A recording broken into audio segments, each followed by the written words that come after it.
sulong ng ating pangako na isusulong natin ang pag-iingat at pangangalaga sa ating kalikasan at kapaligiran.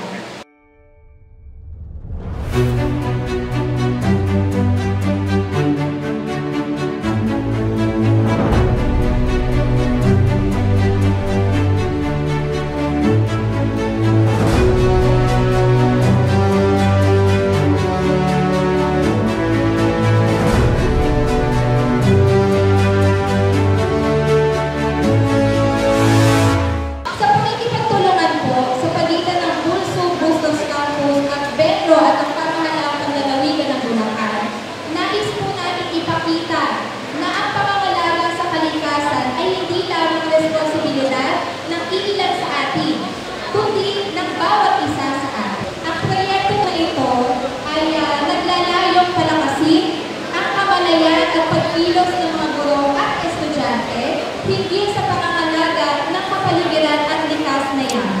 Bulacan State University recognizes the importance of the preservation of our environment.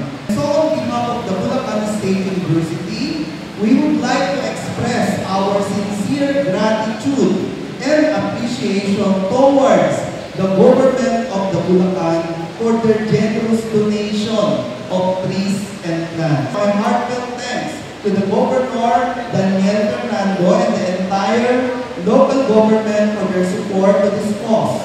Your leadership and vision in promoting environmental sustainability are truly commendable.